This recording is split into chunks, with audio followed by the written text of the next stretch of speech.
Pasan ahora 51 minutos de las 9 de la mañana. Sin dudas ha sido la polémica del fin de semana. El presidente de la República el viernes anunciaba en conferencia de prensa en Torre Ejecutiva junto con Pablo Achugarri la realización de una Paloma de la Paz tras la fundición del águila que portaba el admiral Graf Spee, aquel que fuera hundido, explotado en la batalla del Río de la Plata. El presidente lo anunciaba de esta manera. Hace pocos meses, la justicia falló y le otorgó la propiedad de esta pieza al Estado uruguayo. Voy para atrás un poco cronológicamente. Hace más de 3 años, antes del proceso electoral, se nos ocurrió que ese símbolo de violencia, de guerra, podía sufrir una transformación virtuosa en un símbolo de paz y en un símbolo de unión, como lo es una paloma. Pasó el tiempo y ya en ejercicio del gobierno nos encontramos con Pablo Achugarri y si bien no estaba la sentencia final, le propusimos, por las condiciones que lo alumbran, porque es una persona muy comprometida con nuestro país y además muy comprometida con la paz, le propusimos esta idea de que confirmarse la propiedad por parte del Estado uruguayo de esta pieza, hacer esta transformación y convertirlo en una paloma. Muchas críticas surgieron luego de este anuncio del presidente de la República. Por ejemplo, el de Diego del Grossi, que a través de su cuenta de Twitter expresó: esto es un desatino antihistórico, por no decir un disparate. Es una pieza histórica, única en su género, representa lo que representa y así debe ser conservada. Miren si México convierte sus piedras de sacrificio aztecas en mesas para camping. La conversión en Paloma de la Paz del Águila, que es una parte de la historia de la Segunda Guerra Mundial, es una medida que demuestra falta total de sentido histórico de restos arqueológicos recientes. Tras toda esta polémica, el presidente de la República anunció ayer una marcha atrás con lo anunciado el viernes. Es una idea que tuvimos hace muchísimos años, justamente de un símbolo de violencia, de guerra, transformarlo en un símbolo de paz. Hace un par de años nos comunicamos con Pablo Achugarri, quien generosamente y honorariamente aceptó. Ahora, en estas pocas horas que han pasado, creo que hay una abrumadora mayoría que no comparte esta decisión. Y si uno quiere generar paz, lo primero que tiene que hacer es generar unión. Y claramente esto no lo ha generado. Así que, lamentablemente, sigo sosteniendo que es una buena idea, pero a un presidente le corresponde escuchar y representar. Así que hoy hablé temprano con Pablo Achugarri y vamos a desistir, lamentablemente, la idea, pero me parece que es lo que quiere la mayoría de la gente. Estamos en comunicación ahora con Diego del Grossi, profesor de Historia. Diego, ¿cómo estás? Buen día. Bueno, buen día para todos. ¿Cómo están ustedes? Muy bien. No nos olvidemos que hoy es el cumpleaños de Artigas también. Sin lugar a dudas, lo comentamos en el arranque del programa, 259 años. Exactamente, 259º natalicio de Artigas y el Día de los Abuelos. Así que tenemos 2 cosas importantes para celebrar. Sin duda. ¿Cómo andan? Muy bien, muchas gracias, Diego, por atendernos. Antes de profundizar en los episodios que ocurrieron en el 39, que creo que en última instancia estas idas y venidas sirven para eso, para volver al episodio histórico, y para cerrar lo que tiene que ver con tu opinión sobre lo que había sido anunciado el viernes. ¿Cómo lo sintetizás? ¿Por qué no estabas de acuerdo con lo que iba a ser la fundición del águila del Graf Spee para la construcción de la Paloma de la Paz? Bueno, primero, porque estamos hablando de un elemento arqueológico único que se halló en aguas territoriales de nuestro Río de la Plata, que se falló a favor para que el Estado se quedase con él, y que es un esperpento decir que vamos a quemar la única pieza original que tenemos de un barco del Tercer Reich fundido frente a nuestras costas. O sea, si usted me dijera, mira, tenemos 45 águilas de estas, bueno, fundí 40 y 5 las pones en 5 museos. A otra cosa. Es lo mismo que la momia que tenemos nosotros acá en el Museo de la Intendencia. Es la única momia que hay en todo el Uruguay. ¿Qué vas a hacer? ¿No la vas a cuidar? no la vas a tener. Con ese concepto del sufrimiento, que es verdad, con el concepto del radicalismo, que es verdad, con el concepto de lo que significa la guerra, que es verdad, los romanos tendrían que haber dinamitado el Coliseo, porque en el Coliseo romano lo que se hacía era martirizar a los seres humanos y a los animales, ¿tá? Los cuales eran muertos a lanzazos, con espadas, con distintas armas. Muchos de ellos estaban totalmente inermes, desarmados. Allí se asesinó a los primeros cristianos. O sea, sin embargo, se lo tiene como un recuerdo arqueológico, y cuando van los guías explican cuál era. No era un estadio para jugar al fútbol, era para esto. No era un estadio para carrera de cuadrigas, como podría parecer para nosotros el velódromo, ¿no? Donde van con bicicleta. Entonces, una pieza única. Y una pieza única que no solo significó el nazismo, porque en realidad el águila significó Alemania durante mucho tiempo. La esvástica es un símbolo que tiene más de 3.000 años de antigüedad. Que Hitler la toma, o capaz que fue este muchacho Goebbels, que era el encargado de la publicidad, lo toma como símbolo, que es un símbolo fuertísimo, es un símbolo que yo, hablando con amigos de la colectividad judía, me dicen, pero a mí me rechina horrible, a mí también me rechina horrible eso, pero eso es parte de la historia de la humanidad y parte de la historia de nuestro Uruguay, porque ese barco no se hundió frente a las costas del Canal de la Mancha, ese barco se hundió acá enfrente, y además el capitán de ese barco era un caballero. El capitán Landorf hundió 14 barcos, y de los 14 barcos no mató ni un solo marinero. Salvó a todas las tripulaciones, salvó a todos los capitanes, al punto que cuando Landorf muere, 2 días después que se van los sobrevivientes del Graf Spee, algunos para Buenos Aires, otros quedan aquí bajo arresto, bajo custodia. Landorf se va a Buenos Aires, y cuando muere, en el entierro, van muchos de los capitanes de los barcos británicos que él había hundido, a poner una ofrenda floral. Era la época de la Guerra de los Caballeros todavía. O sea, entiendo la simbología, entiendo lo mal que hace sentir esa simbología a todos los que amamos la paz, y más que nada a la gente de la colectividad judía. Pero hay que tener en cuenta que es un resto arqueológico del pasado. No podemos destruir todo lo que nos pareció malo, porque estamos también invisibilizando una coyuntura histórica que puede volver a repetirse, porque el nazismo no surgió en un país subdesarrollado de América Latina, el nazismo no surgió en un país que estaba en el Paleolítico, en el África, el nazismo surgió en uno de los países más cultos de toda Europa, donde se había hecho en los años 20 una revolución en la arquitectura, con lo que era la Bauhaus, tenían pintores de la gran flauta, psicoanalistas como Freud, científicos como Einstein, escritores como Bertolt Brecht, o sea, lo que era la Sinfónica de Berlín, lo que era la vanguardia pictórica, en momentos en los cuales, en los años 20, Alemania alcanza su cenit cultural, porque entró al siglo XX, de la mano de la República de Weimar. O sea, no estamos hablando de un pueblo inculto, tampoco estamos hablando de un pueblo con el cual no tengamos relaciones. Uruguay tuvo relaciones diplomáticas con Alemania durante casi toda la guerra. Rompió relaciones diplomáticas al principio, pero siguió con relaciones comerciales.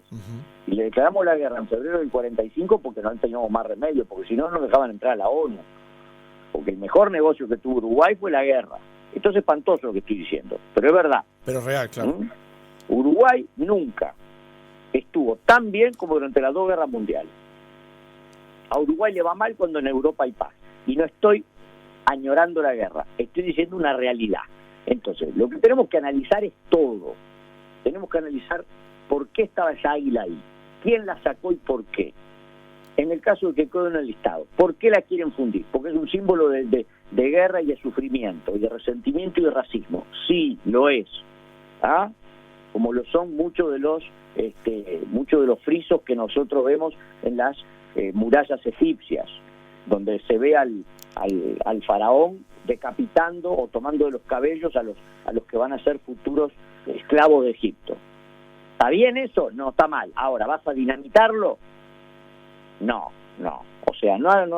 Me alegro tremendamente que el señor presidente haya de forma calma y sabia reflexionado sobre esto, Admiro tremendamente a Chugarri, que es nuestro embajador escultor en todo el mundo. Es un gran trabajador, es un gran artista y una gran persona. Y bueno, esto iba a ser una decisión errada. Nada que generar una revolución, nada que generar una revolución.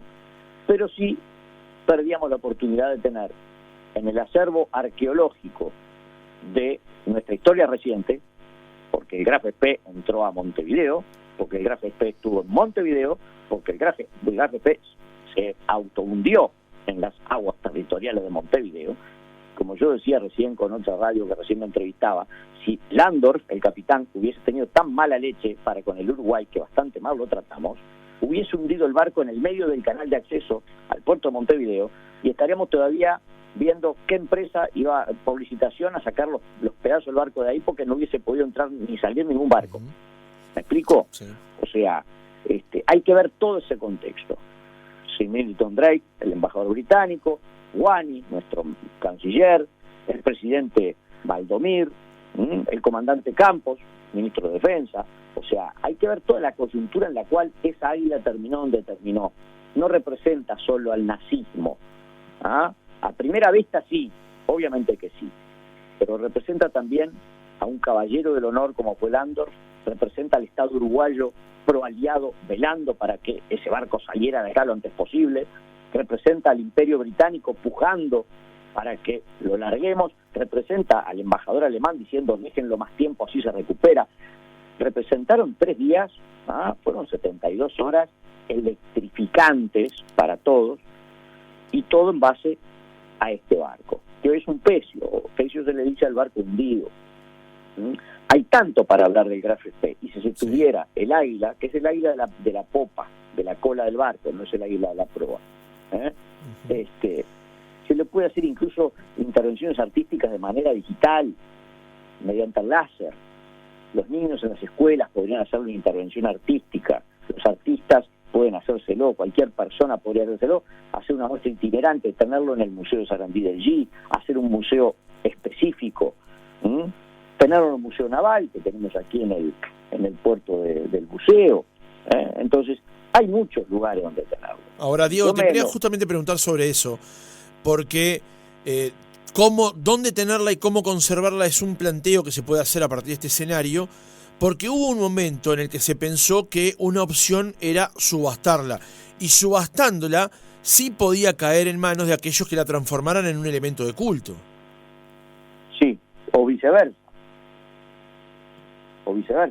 Estoy seguro que más de uno la quisiera comprar para fundirla y destruirla.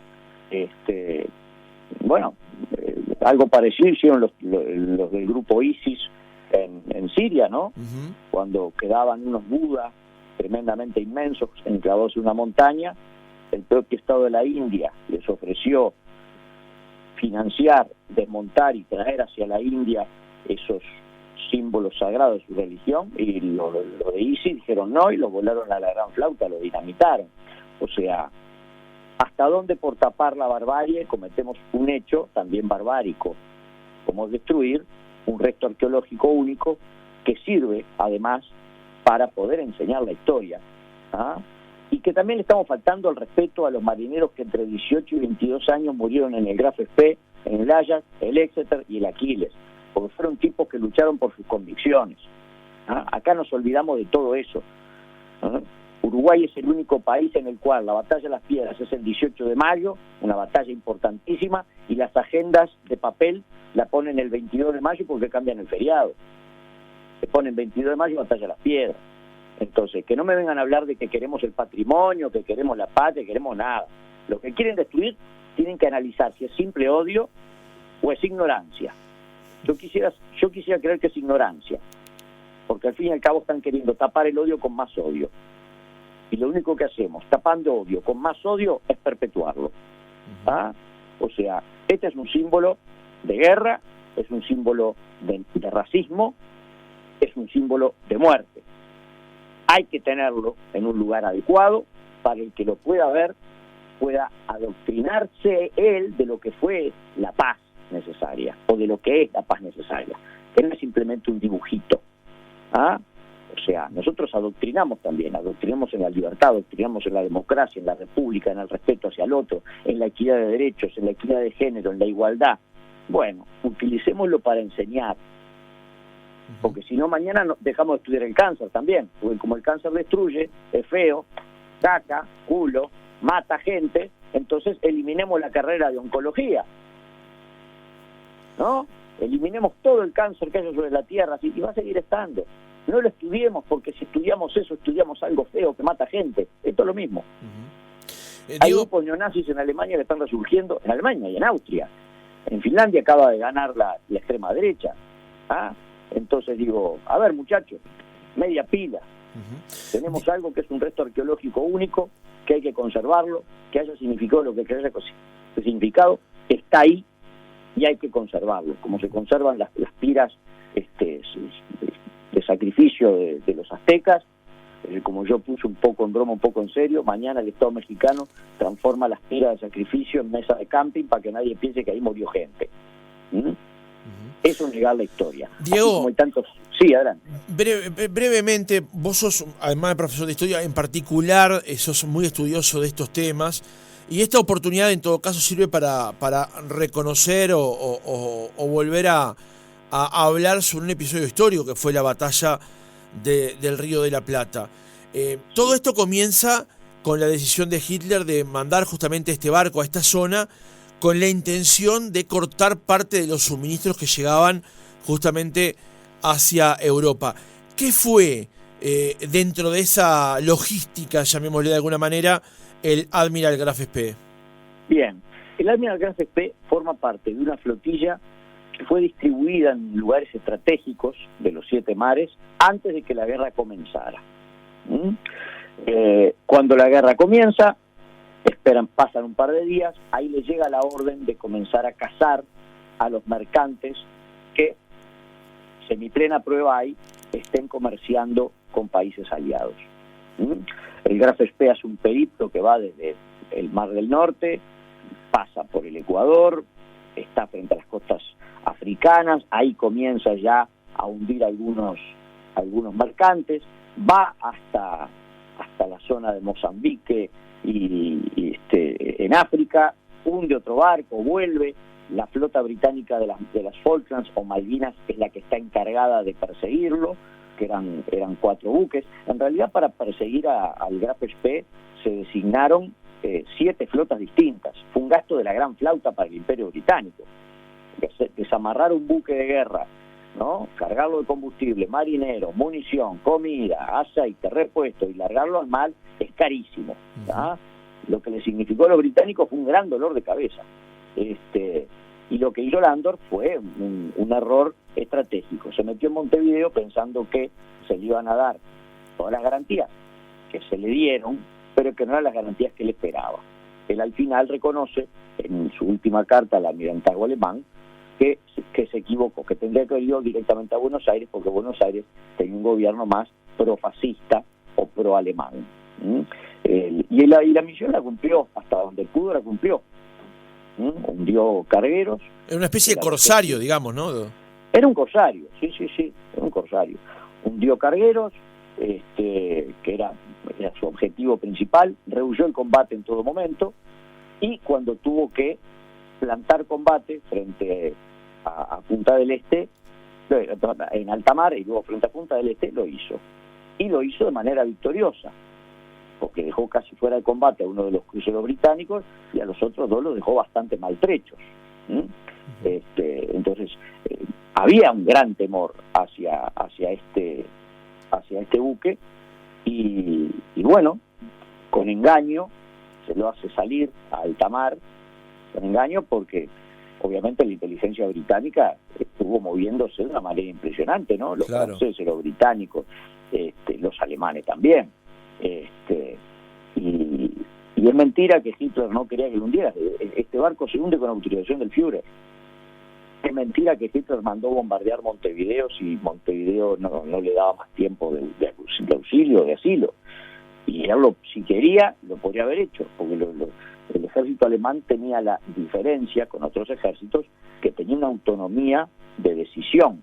el capitán del barco, el general de división o el comandante de una escuadrilla aérea. Y lo pudo haber hecho, no lo hizo porque el tipo era un caballero. Por algo, ya te digo, no mató ni a un solo marinero de los buques que hundió, al revés. Cuando acá en el cementerio central vienen a enterrar a los marinos alemanes muertos, van los capitanes y los marineros de los buques británicos a darle sus condolencias y a llevar sus arreglos florales y sus coronas fúnebres, ¿no? Era la época de la guerra caballeresca, que no quita que el nazismo haya sido lo que haya sido. Claro. En esa distancia también, Diego, además de todo lo que tenía que ver con lo bélico, digamos, en ese momento también aquí en Montevideo se desató lo que se puede denominar como una batalla diplomática, donde hubo 3 jugadores destacados. Uno fue Millington Drake, el embajador británico, otro el embajador alemán, Otto Langmann, y el canciller uruguayo Alberto Guani, cuyo nieto hoy es embajador uruguayo ante la India. Es verdad, así es. Sí, ni que hablar. Esto fue una ida y vuelta de espías y de... Si Millington Drake era embajador, pero era espía también, ¿no? Como buen embajador en guerra tiene que ser espía, porque si no es espía no sirve para sus cometidos. Una inteligencia estupenda, un acervo cultural brutal, muy amigo de Guani, porque Guani había sido embajador nuestro en Bélgica, el canciller Guani, canciller uruguayo, y ya tenía una relación previa de amistad con Sir Millington Drake y se llevaban muy bien. También, estaba gobernando Valdomir, un presidente ballista, un presidente liberal, un presidente que obviamente tenía mucho más ascendencia, ¿no?, como todos los liberales y todos los demócratas, hacia las democracias occidentales y no hacia el autoritarismo alemán. Pero hay que cumplir con las reglas del derecho internacional, ¿no? Y ahí no se sometió a ninguna presión, ¿no? O sea, nos sometieron a presión, pero no claudicamos ante ninguna. Ni el ministro Campos, el general Campos, ni el presidente arquitecto Valdomir, ni Guani, el doctor Guani, como canciller de nuestra república. Y fueron días de mucha presión internacional, en un momento en el cual Uruguay le estaba vendiendo a los aliados y al eje. O sea, Uruguay no le dejó de vender a nadie durante la guerra. Hasta pasado la mitad del año 44 le seguimos vendiendo a los alemanes. O sea, negocios son negocios, y ha pasado a lo largo de toda la historia. Yo sé que esto que estoy diciendo es maquiavélico, pero es así. Por algo Venezuela le sigue vendiendo el petróleo a Estados Unidos, y Estados Unidos pasa diciendo cosas horribles de Venezuela, de Maduro y de la revolución bolivariana, ¿no? O sea, cada cosa en su sitio. Esperemos que... Yo estoy contento. Primero estoy contento porque se cumplió la Artigas. Segundo, porque es el Día de los Abuelos y tengo a mis padres vivos y mis hijos pueden ir a saludarlos. Y tercero, estoy contento porque el águila no se fundió y ojalá lo pongan en un museo para que mis hijos, mis nietos, mis bisnietos y tataranietos sepan que hubo una batalla acá, sepan que hubo una guerra en Europa y en todo el mundo, sepan que hubo un autoritarismo capaz de forma totalmente mesiánica, intentar hacer desaparecer de la tierra a un pueblo entero y someter a la otra mitad, pero por suerte perdieron. Ahí tenemos el símbolo. Aprendamos. Diego del Grossi, profesor de Historia, gracias por haber estado otra mañana con nosotros. El gusto ha sido mío. Buen inicio de semana.